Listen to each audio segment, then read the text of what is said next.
When the king of late night died, there was no funeral, no grand Hollywood service, no lines of black cars, no public place for the world to say goodbye. Yet in the silence that followed, one name echoed louder than any other. The name of a guest no one expected, a ghost from a past he tried to erase. Who was this? And why did their story haunt the final chapter of Johnny Carson's life? On January 23, 2005, the man who had tucked America into bed for 30 years finally went to sleep himself. Johnny Carson, undisputed king of late night, died quietly at Cedars-Sinai Medical Center in Los Angeles. The official cause, respiratory failure, the result of the emphysema he'd been battling. He was 79 years old. His nephew Jeff Sott released a simple, firm statement. He was surrounded by his family, whose loss will be immeasurable. There will be no memorial service.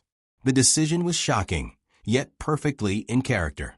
For a man who lived in the public eye, performing for an audience of millions every night, Johnny Carson was intensely private. His friend and fellow host Dick Cavett once recalled how socially uncomfortable Carson was, how he would strain just to make small talk with a few fans outside the studio. Ed McMahon, his loyal sidekick, for 3 decades famously said, Johnny was comfortable in front of 20 million people and completely uncomfortable in front of 20. He was often described as the most private public man who ever lived. So in death, he got the privacy he always craved. His body was cremated, the ashes given to his wife, Alexis Moss. There would be no public gathering, no place for his famous friends and colleagues to share stories. The man whose final show was watched by an incredible 50 million people left this world, with only a handful of witnesses. The world mourned in the only way it could. Tributes poured in from the highest offices. President George W. Bush called him a steady and reassuring presence. Jay Leno, his successor on The Tonight Show, called him the gold standard. And David Letterman, the man Carson himself saw as his true heir, gave perhaps the most moving tribute.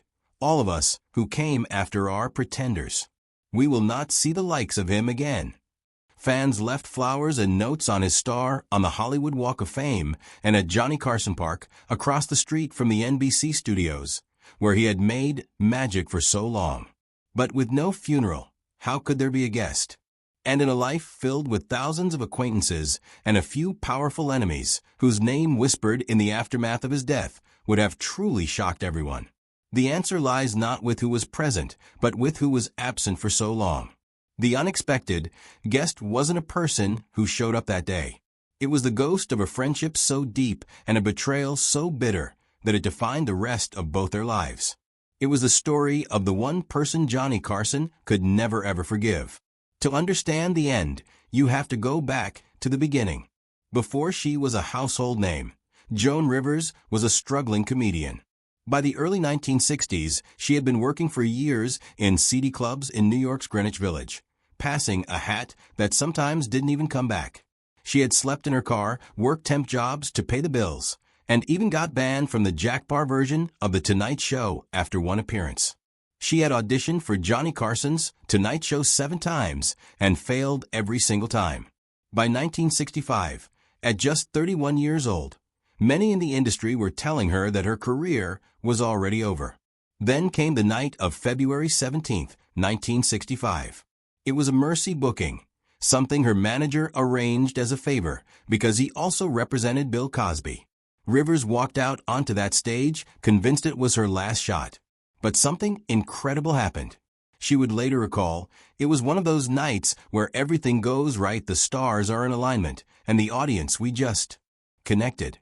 She wasn't just funny, she was electric, and the one person who mattered most saw it. As she sat down on the coveted couch next to the host as her set ended, Johnny Carson leaned in and said the words which would change her life forever. On national television, he told her, "You're going to be a star."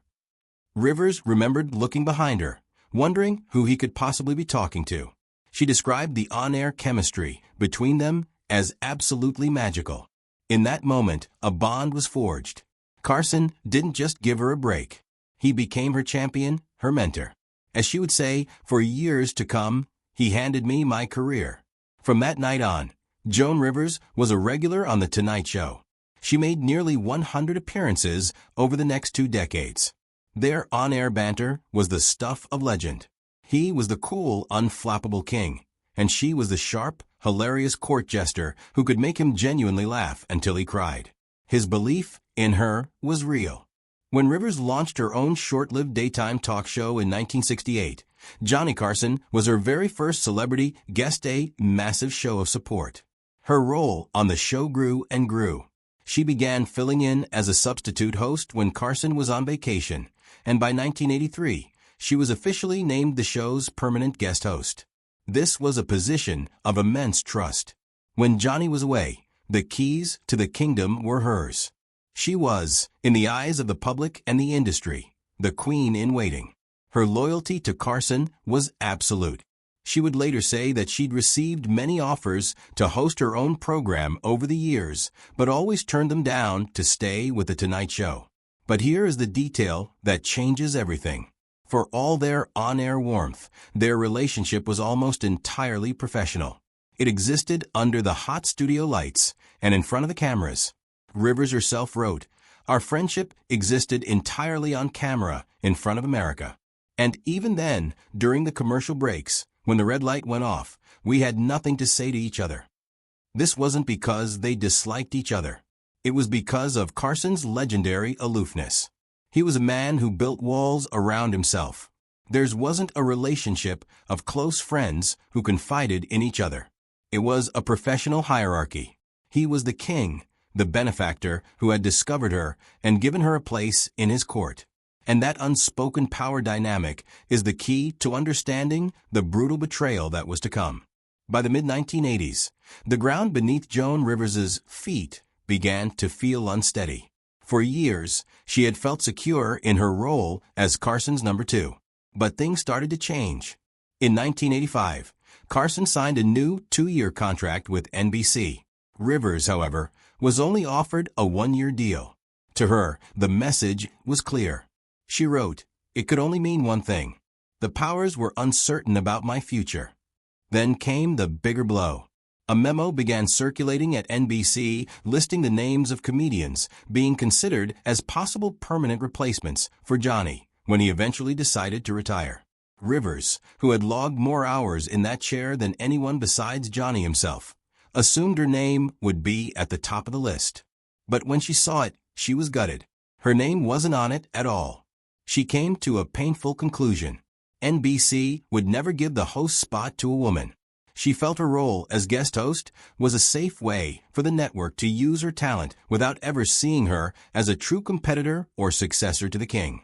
It was at this exact moment of vulnerability that a new player entered the game.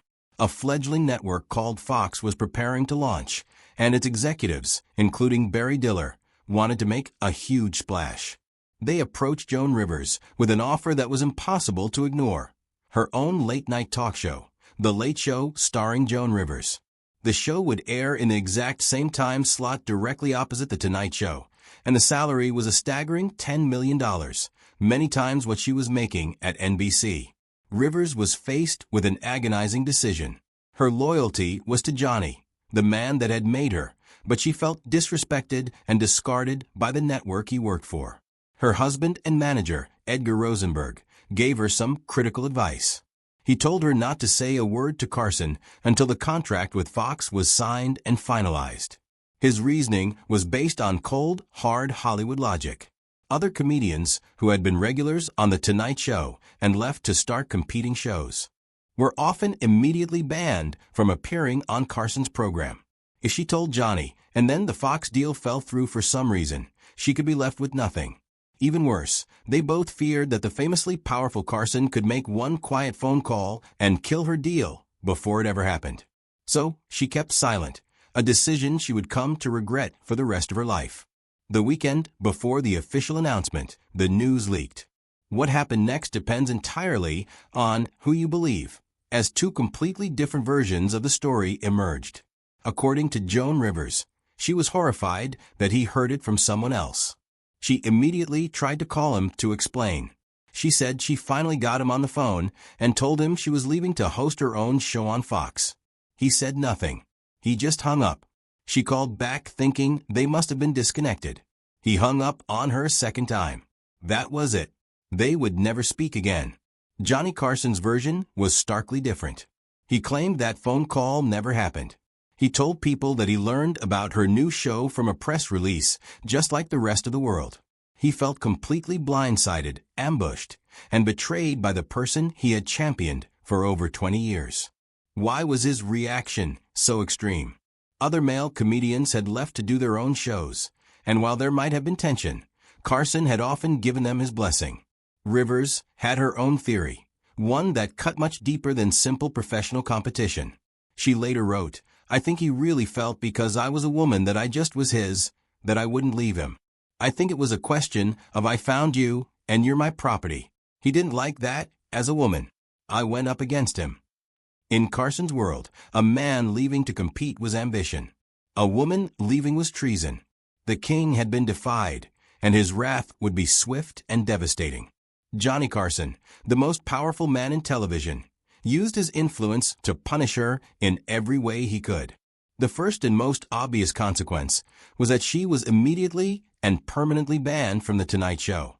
For the rest of Carson's tenure, and even for years after he retired, she was not welcome in the studio that had been her second home.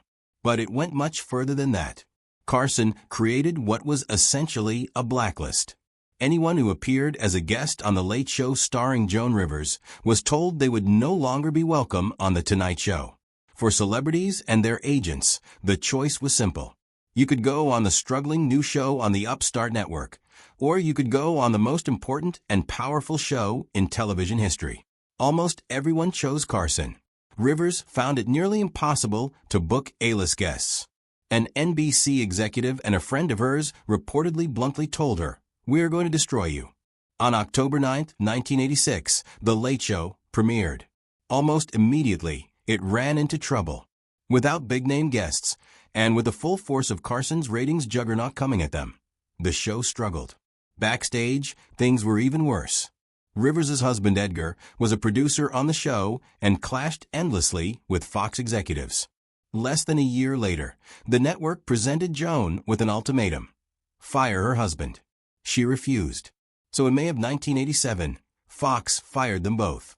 The professional humiliation was huge, but about to be overshadowed by an unimaginable personal tragedy.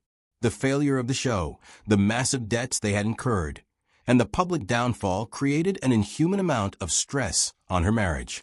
3 months after they were fired, Edgar Rosenberg took his life.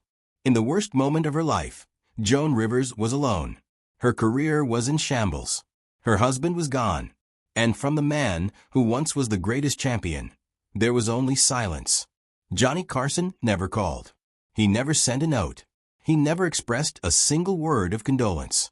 This one act or lack of one transformed the feud from a bitter Hollywood dispute into a truly dark and tragic story.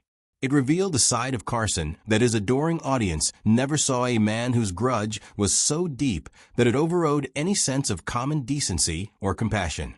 As Rivers would later say, describing her complete isolation from the world she once ruled, "It was like Stalin had sent me to Siberia.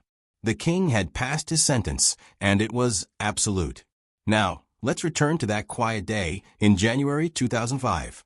As the news of Johnny Carson's death spread, the story of his epic, unresolved feud with Joan Rivers was one of the first things that came to everyone's mind. She was the ghost that haunted his legacy, the one loose end that the master of control could never tie up. In the absence of an actual funeral, her story became the eulogy he never got. She was the surprise guest. Her reaction to his passing was just as complicated and raw as their history. There was no simple expression of grief. Instead, her public comments were a tangled mess of lingering bitterness, deep hurt, and a surprising amount of professional respect. In one interview, she was brutally honest, calling him a mean son of a... But in the very next breath, she would add, "He was also the most brilliant straight man ever. Nobody touches him." The pain was still fresh, even after nearly 2 decades of silence. She didn't say anything about regretting taking the Fox show, but she did declare regret over the opportunity for grace that Carson threw away. In an interview given shortly before her own death, She imagined a different ending to their story. "What Johnny should have done," she said. "After the whole thing, after I left the show, and after I was fired from Fox, and after Edgar committed suicide, Johnny should have had me back on the show and said to me, 'Where you been?' It would have made all the newspapers, and we should have picked right up. It would have been a moment of forgiveness, a classy move from the classiest man on television." Only it never was. Even years after his death, Rivers was still looking for some form of closure. On an episode of her reality show Joan and Melissa, Joan Knows Best, she visited the cemetery where Carson's ashes were interred. Cameras followed as she tried at last to confront the man who shut her out of his life, speaking to the empty air in a final, heartbreaking try at making peace. This is why Joan Rivers was the true guest at Johnny Carson's funeral. While he had retreated into his intensely private world after retiring in 1992, never speaking publicly about the feud, she had been forced to live with the consequences out in the open. For years, she was the sole historian of their broken friendship, telling her side of the story in interviews and on